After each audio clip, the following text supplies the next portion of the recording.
So I'm out here at the new ranch, and here in about an hour it's supposed to start raining or so. Here in about an hour or two it's supposed to start raining. And so I went and got this little broadcast spreader, and inside of it you're gonna see that I got ryegrass in it. I'll have to open it up, and if you see, I got ryegrass in it. And if you take a look at the ground, you can actually see the ryegrass seed on the ground. And so I got it marked with these stakes, and I made a little triangle. And I figured that this area right here, this portion of the field, is a good representative sample of what I anticipate that the field is just going to be. I may go and do a little spot in the back too. And so there's the other stake over there. And so this whole area in between the stakes, if you take a look, you can see the ryegrass on the ground. And so I went ahead and I just broadcasted it. If you take a look, I don't know if y'all can see that right there, but that's a ryegrass seed. And so that's a ryegrass seed. And so ryegrass seed. And I'm sure there's more in there. It's just I just can't see it right. And so there's another stake over there. If y'all see that wooden stake right there. And so in between these stakes, I made a little triangle. And this whole area right here, I covered it with ryegrass. So you can see the ryegrass seed right there. And so the big idea right now is that it's supposed to rain here in about an hour. And when it gets done raining, you know, I've talked about this ryegrass, and the thing about ryegrass that I don't like is that it grows very quickly. It goes from early vegetative to flowering to late flowering very fast, and the cattle don't get a whole lot of time to really eat it up. And so you know, they go from getting a massive amount of diarrhea on it to you know, chewing on a seeded out grass. And so that's the one thing I don't like about ryegrass. But the one thing I do like about ryegrass is that it can germinate practically anywhere. And somewhere along this other way, I've got another stake. Oh, there it is right there. So between that stake, and then the stake up front, I've made a little triangle. And in this whole area, I've broadcasted ryegrass to see if the ryegrass will germinate. I'm going to give it a... So if you take a look, you can see the ryegrass right there. Ryegrass right here. So I got ryegrass on the field. And so I made a little triangle. And in between this triangle area, I figured that this is a good representative sample of what the field looks like right now. I chose an area that I'm like, this is what I think that this would be a good example of what the field looks like in its entirety. And so I went ahead and I broadcasted this ryegrass. And the big idea right now is that if this ryegrass, if it germinates, then I don't have to worry about mowing this all down. Because the thing about sagebrush, this right here, this is sagebrush, and you'll know it's sagebrush because it looks like sage and it smells like sage. It smells like sage, and so this is sagebrush. And this sagebrush, when it gets cold, this sagebrush just dies. It dies, and so you don't have to, you know, when it gets cold outside, the sagebrush will die. And so I'm thinking, well, if I can get this ryegrass to germinate, and if I can get this ryegrass to germinate, which I think it will, but I'll have to see. And here in about, I would say about a month and a half, probably about January, it's going to get very cold outside. And when it gets cold, this sagebrush is going to die. And so my big idea right now is that if this sagebrush just dies on its own and I can get a ryegrass to germinate underneath it, then I don't have to mow this over. I don't have to put money into borrowing a mower. Renting a mower costs about $500 for the day, and this would take me about a day to mow. It would take me about the whole day to mow. And well, the big thing is that I wouldn't have to herbicide it. You know, I just thought about it, and I was like, $500 for a day to just mow this whole thing. It's probably a good idea for me to just mow it over. You know, I'll just go and I'll just get the mower, and I'll rent it, and I'll mow this over. But the big thing is that I can actually rent a fertilizer bin that's sitting on a fertilizer's broadcaster. I can actually rent a fertilizer broadcaster setup that you put on a gooseneck, and you just drag it with a truck. I can actually borrow one of those for free from my local co-op. And so if I just borrow the truck If I rented the truck, renting a truck costs about $125 a day to rent an F550 that's got a gooseneck on it. And if I rented that truck and I just drove it over to the fertilizer bin, they could hook up the gooseneck onto the truck, and then they could dump the fertilizer and the seed into the bin, and then I could just drive it over here, and I wouldn't even have to bring my tractor over here. I could just borrow the truck, go to the fertilizer co-op, rent the gooseneck for free, bring it over here, and then just use the truck to broadcast the fertilizer and the seed. And so that would be very, very, very good. But if I have to go and I have to, you know, rent a trailer to bring my tractor over here, and then I also have to go and rent a mower. The mower is $500 a day. The trailer is $150 a day. The truck is $125 a day. So it adds up very quickly. And I was taking a look at my different options, and I was like, well, you know, right now, you know, on this, you know, I got a large field over here. If y'all take a look, you know, it's a very, very, very big piece of land. And so, you know, I don't need to really be you know, I don't really need to have the absolute maximum biomass accumulation. Like, if y'all watch me on my 10.5 acre field, you're gonna know that I really push for that biomass accumulation. But on a field like this, I don't really need maximum biomass accumulation. I can just go ahead and if I can get some grass to germinate, if I can get a good bit of grass to germinate, and I could just fertilize that grass, and then I could just rent a truck for $125 a day, go and pick up that gooseneck trailer for free, bring it over here, and then fill it up with fertilizer and just bring it over here, and then you know, just pay for the fertilizer and for the seed. Then that would save me you know, at least a couple $1,000s. I mean, that would save me at least $1,000, because if I have to go and bring my tractor over here, then I'm gonna have to go and rent a trailer, and then I'm gonna have to go and rent the truck, and then I'm gonna have to go and rent the mower too. And so the trailer and the mower would be like an extra $700 a day for the two of them.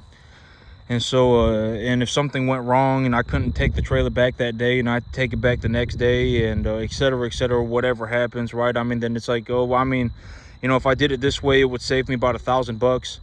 And when I think about what is $1,000, $1,000 would be enough money for me to fertilize and seed 10 acres completely. And so very, very, very thoroughly. So I'm not really here to save $1,000, but I mean, you know, I'm gonna have to take a look at it, right? I mean, but this sagebrush right here, I know that this sagebrush, it dies when it gets cold outside. It dies. So if I don't have to mow it over, you know, I would choose not to mow it over. If I don't have to herbicide it, I would choose not to herbicide it. And also this, I call this twig weed. You know, this right here, I call this twig weed. It looks like branches to me, but it's this hard weed. It's like this stick looking thing, and I call this twig weed. And this stuff, it dies when it gets cold outside too. And so I was like, well, if I can get some ryegrass to germinate on here, and then I can just, if I can get a good bit of ryegrass germination, which I think it will. I mean, if ryegrass will germinate on a trailer, then it should germinate on some hard ground. Because that's the thing, is that when this ground, when it gets real, when all these weeds are growing on it, the ground gets hard. And so it's hard for the seed to get started properly. But that's the one big advantage about ryegrass. One of the big advantages about ryegrass is that it germinates practically everywhere. From what I have seen, it's very easy to germinate it. And so I'm like, I think I could get it to germinate. And so I want to get it to germinate. I got a little test area over there. I got myself a little triangle over there that I made, that I marked out, and it's a little representative sample of what I believe the overall field conditions are. And if I can get a ryegrass to germinate on that patch, it's supposed to start raining tonight, and it's supposed to rain tomorrow too. It's supposed to start raining here in about an hour, and it's supposed to rain tomorrow too. And so if I can get that ryegrass to germinate, that means that I just have to go and I just have to rent the truck. And then I have to oh yeah, but I was actually this is why I was like this whole thing about renting the trailer. And if I rent the trailer, and then I rent the mower, and then I bring my truck, or I bring my tractor over here, you know, Well, I mean, yeah, I mean, it's not, I guess it's not that big. It's not that big of a problem. But I mean, if I can get the ryegrass to germinate, then I also don't want to end up causing myself problems by not mowing it over. But the thing is that even if I mow it over, like when I think about it right now, even if I mow it over, this soil is still going to be hard. It's still going to be hard. It's still going to be hard. Yeah, it's still going to be hard. The soil is still going to be hard because it's got a lot of roots in it. And so realistically, this ground would have to get plowed. I would probably have to mow it and then glyphosate it and then sit around for a good long while, maybe about a month, and then I could come over it with a disc plow, and then I could loosen the ground up. But in all reality, with 50 acres, I mean, I'll probably end up only putting about 50 cattle on here over the next few months. And so on 50 acres, I don't need optimal grass growth. I don't need optimal biomass accumulation or anything like that. And so if I can just get some grass to grow, if I can get a good bit of grass to grow next year, realistically with weeds, when it comes to herbiciding it, you really want to herbicide the weeds when they're small. You don't want to come over with herbicide on something like this, right? And if you herbicide something like this, it's probably not going to work. If you bush hog it and you mow it down, you still got the roots under the ground that are compacting the earth. So, I mean, you're going to have to mow it, and then you're going to have to glyphosate it, or you're going to have to herbicide it. And then you can plow the soil to loosen the soil up, and that would really get it ready to be planted. But when I take a look at it, I mean, I've got some grass, right? I've already talked about this. I've got some grass. Like, this is definitely grass. It's I don't know what kind of grass it is, but it is definitely grass. And so when this sagebrush, when it gets cold and this sagebrush dies and the twig weeds die, I'm gonna take a look, and if I can get the ryegrass to germinate, I'm just gonna go ahead and I can rent the truck, and I can go and rent the gooseneck trailer with the fertilizer spreader on it, the broadcaster on it, and I can rent that for free. They can load it up for me, and I can just bring it over here, and then I can just broadcast the fertilizer and the ryegrass, see how that goes. And then if it goes pretty good, I can just start bringing cattle over here. And I also got to get the water situation figured out too. And so I'm gonna call the excavator tomorrow. I'm gonna call the excavator tomorrow and tell them about my plan and what I need to get done, and I'm gonna see how much it's gonna cost. The man who was doing my the geologist who was looking at my field told me that so the front portion of the field where I'm anticipating that I'm going to create that water storage pond, that water storage area is 3.5 to 3.7 acres. And he said in Central Texas, on a 3.7 acre piece of land, on the average we get 1 million gallons of rainfall over that 3.5 to 3.7 acres. And so I was like, that's good. So maybe I only need to turn about a third of it into a water pond for now, and then I can turn another third of it into another water storage area later on if I need it, etc., etc. And so even if I only get a quarter of that amount, right? I mean, a million. Even if I only get a quarter of that amount, it's still 250, and then I cut that in half again. It's still 125,000 gallons of rain a year. So that's still a lot of water. So I don't need to worry too much about that. I'm gonna see what I'm gonna do with that. Maybe I'll turn about 1 acre into a 1 acre of it, and that'd be about a third of it. I'm gonna call the excavator tomorrow. I'm gonna see if that ryegrass starts to germinate here within about 3 or 4 days. I got rain coming in today. It's supposed to rain tomorrow. And then I'm gonna see if that ryegrass germinates. If that ryegrass germinates, I can just go and pick up I can go and rent a truck, and then I can go and pick up that gooseneck trailer, and then I can just load it up for free. Or I can rent the trailer for free, and I can load it up, and then I can bring it out here, and I can just broadcast the fertilizer and the seed on this field. And then maybe within about a month or so, I can start bringing my cattle out here. And yeah, so that's gonna be good. I got everything figured out. I'm you know, this whole thing about this piece of land and everything that I got going on, I'm very happy about it. I've taken a look at it. I don't feel any sort of, I actually feel real good about it. I wouldn't say I feel happy about it. I don't feel happy about it. But me, when I take a look at all this and I take a look at what am I gonna do, and you know, to a lot of people, when they see something like this, it's just like, what the heck are you gonna do with this? But for me, this right here, this is my this is what I do, right? A lot of people, it's like, when you see this, it's like, what the heck is this, right? I mean, what are you gonna do with this? It's just a piece of land out in the middle of nowhere with nothing on it, right? I mean, you know, the next person is like, what, 150 acres away, 200 acres away. It's like, well, you know, what are you gonna do with something like this? I mean, there's legitimately nothing in this entire town. There's more cattle than there are people. What are you gonna do with this? But for me, this right here, this is an open canvas. All right, this right here, this is yep, I can definitely do something with this. You know, this right here, this is what I do. And so, you know, I'm good to go. I'm good to go. I'm ready to roll. I got a few projects I got to come together. I got to get the water situated. I'm gonna get out here with some ryegrass and that trailer, and then yeah, but I'm good to go. I thought about this whole thing in terms of an idea and what, you know, what's going on and how do I feel about it and everything in its entirety, and I feel real good.